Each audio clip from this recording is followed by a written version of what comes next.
कि आज़ादी भीख में नहीं मिली है और एक गाल के आधार पर भी नहीं मिली। इस हैप्पी स्ट्रीट पर बोल रहा हूँ। ये भगत सिंह, राजगुरु, सुखदेव, अशफाक उल्लाह खान, पंडित राम प्रसाद बिस्मिल, चंद्रशेखर आज़ाद, महान महाराणा प्रताप सिंह, कुंवर सिंह, वीर बिरसा मुंडा, सिद्धू कान्हू, इस तरह के हजारों लोगों का बलिदान और कुर्बानी है कि आज भारत आज़ाद है और उसका 75 वर्ष हम लोग मना रहे हैं। ये ना, आप अगर चाय पकौड़ी बेच कर भी सम्मान से अपने परिवार का आप भरण पोषण कर रहे हैं तो वो अपराध से कमाए गए लाखों करोड़ों रुपये से लाख गुना बेहतर है। जैसे मैं बहुत सारे चीज़ों को देखता हूँ, मैं युवाओं से कहूँगा, बोकारो के युवाओं से हाथ जोड़कर विनती करूँगा कि माता पिता की सेवा करें। हैप्पी स्ट्रीट पर आकर नाच लेना, डांस कर लेना एक अच्छी बात है, लोगों से मिल लेना अच्छी बात है। माता पिता की सेवा करें। बहुत सारे रिटायर्ड कर्मी आज दुखी मन से रहते हैं। मैं पहले सुनता था, लोग बड़े गर्व से कहते थे मेरा बेटा अमेरिका में है, मेरा बेटा इंग्लैंड में है, और जब बीमार पड़ते हैं तो उनको भाड़े पे अटेंडेंट रखना पड़ता है। शहर में हैप्पी स्ट्रीट जैसे कार्यक्रम चलाए जा रहे हैं ताकि शहर के लोगों को तनाव मुक्त रखा जा सके, ताकि संडे का दिन है वो लोग उत्साहित होकर मनाएं और मज़े लें ज़िंदगी के। मेरे साथ धर्मवीर सिंह भैया हैं जो सामाजिक कार्यकर्ता हैं और बहुत से कार्यों में संलिप्त रहते हैं ताकि लोगों का भला हो सके।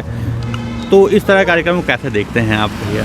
ये बोकारो इस्पात प्रबंधन के द्वारा जो पिछले रविवार को शुरू किया गया, ये एक प्रशंसनीय कार्य है। किसी भी पुनित कार्य का वो प्रशंसा करना चाहिए।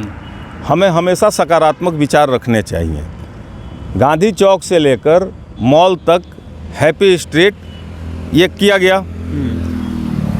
मूल रूप से ये भाव और भावना क्या होती है कि एक तरफ ट्रैफिक को नो ट्रैफिक जोन कर दिया गया। ये बड़े बड़े शहरों में ये व्यवस्था है, महानगरों में है, साथ ही साथ अन्य देशों में भी आप देखेंगे कि आम नागरिकों के लिए रविवार को या किसी एक दिन तय करके उसको ब्लॉक कर दिया जाता है, नो ट्रैफिक जोन उसको कर दिया जाता है कि उस पर शहर के वासी निकले।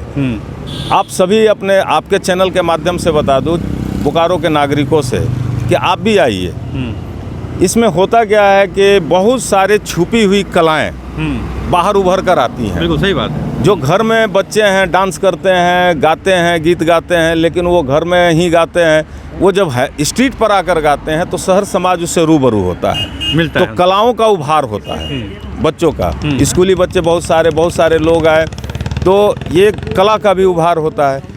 एक स्वस्थ तन में स्वस्थ मन का वास होता है, हम आप सभी जानते हैं।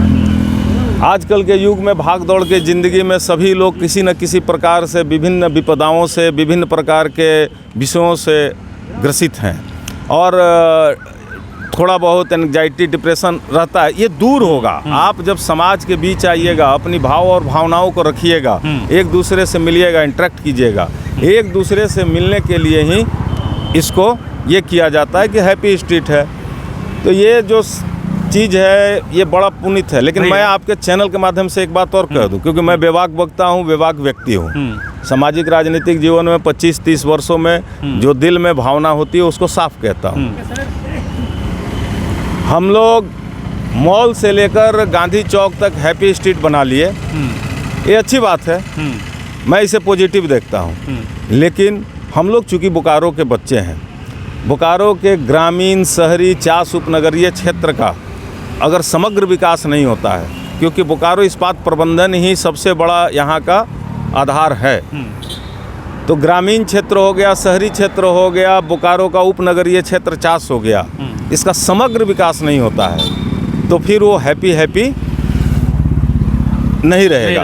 मेरा अपना स्पष्ट मानना है। जैसे मैं बहुत सारे चीज़ों को देखता हूँ, मैं युवाओं से कहूँगा, बोकारो के युवाओं से हाथ जोड़कर विनती करूँगा कि माता पिता की सेवा करें। हैप्पी स्ट्रीट पर आकर नाच लेना, डांस कर लेना एक अच्छी बात है, लोगों से मिल लेना अच्छी बात है। माता पिता की सेवा करें। बहुत सारे रिटायर्ड कर्मी आज दुखी मन से रहते हैं। मैं पहले सुनता था, लोग बड़े गर्व से कहते थे मेरा बेटा अमेरिका में है, मेरा बेटा इंग्लैंड में है, और जब बीमार पड़ते हैं तो उनको भाड़े पे अटेंडेंट रखना पड़ता है, भाड़े पे लोगों को नौकर रखना पड़ता है। वैसी स्थिति में बोकारो के युवाओं से कि माता पिता की सेवा करें। इस हैप्पी स्ट्रीट पर आना अच्छी बात है, लेकिन सबसे बड़ा हैप्पी आप तब होइएगा जीवन में जब अपने माता पिता के चरण में सेवा कीजिएगा, वहीं भगवान का वास है। और ये कहने की बात नहीं है, करना चाहिए। हम लोगों की ये संस्कार हैं। माता पिता की सेवा करोगे, सारा हैप्पीनेस तुम्हारे अंदर आ जाएगा, सारे कुरीतियाँ तुमसे दूर हो जाएंगी। ये देख रहा हूँ कि यहाँ पर बुजुर्ग जो हैं हमारे, जो यहाँ के रिटायर्ड कर्मी हैं, जिन्होंने अपने दमखम पर बोकारो इस्पात की स्थापना की, वो कुछ न कुछ मामलों में दुखी रह रहे हैं। उन्हें अकेला न छोड़े, शहर समाज के लोग उनसे मिलते रहें, वो भी आएँ, उनके सुख दुख में हम सहभागी बने। भैया, मैं आपकी दो पंक्तियाँ मुझे याद आया है कि जिस ओर जवानी चलती है उस ओर जमाना चलता है।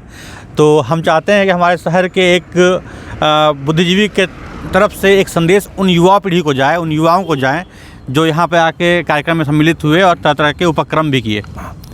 उन युवाओं को मैं साधुवाद दूंगा कि आप हैप्पी स्ट्रीट पर आ रहे हैं। युवा दो चीज़ से बचे, ये उनके लिए, उनके परिवार के लिए सबसे जरूरी। एक, नशा से दूर रहें, नशा नाश का कारण होता है। दूसरा, अपराध से मुक्त रहें।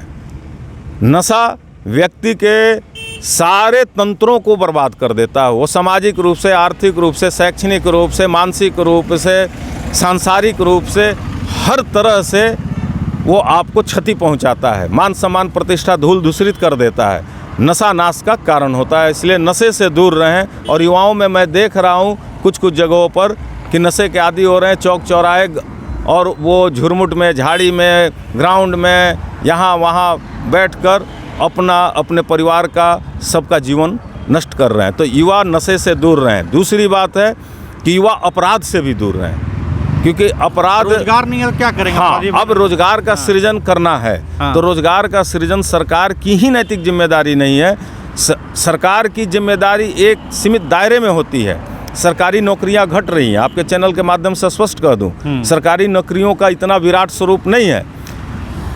स्वरोजगार भी बहुत बड़ा चीज़ होता है। आप देखिएगा बहुत सारे स्टार्टअप जो आज शुरू हुए, एज ए लिटरेट पर्सन, एक बुद्धिजीवी के नाते, उन स्टार्टअप में देखिएगा कि बहुत सारे IITN, MBA, बड़े बड़े सैलरी और पैकेज को छोड़कर आकर अपना स्टार्टअप शुरू करते हैं। कोई चाय बेच रहा है, पकौड़ी बेच रहा है, तो ये ना, आप अगर चाय पकौड़ी बेच कर भी सम्मान से अपने परिवार का आप भरण पोषण कर रहे हैं, तो वो अपराध से कमाए गए लाखों करोड़ों रुपये से लाख गुना बेहतर है। और नौकरी आप अपना तैयारी करते रहिए, एग्ज़ाम देते रहिए, नौकरी लगेगी। नौकरियों का सृजन होना चाहिए, नए नौकरियां आना चाहिए। जब बोकारो इस्पात प्रबंधन में नौकरी नहीं आ रही है, उसका सृजन होना चाहिए। अभी कुछ आया है, ये होना चाहिए, नौकरी मिलना चाहिए। लेकिन स्वरोजगार भी बहुत बड़ी चीज़ होती है। आप सिटी सेंटर में देख लीजिए, सामने इतने सारे लोग हैं, फुटपाथ से लेकर रेहड़ी पटरी से लेकर बड़े दुकानदार हैं, सब स्वरोजगार कर रहे हैं। काम कोई छोटा नहीं होता है।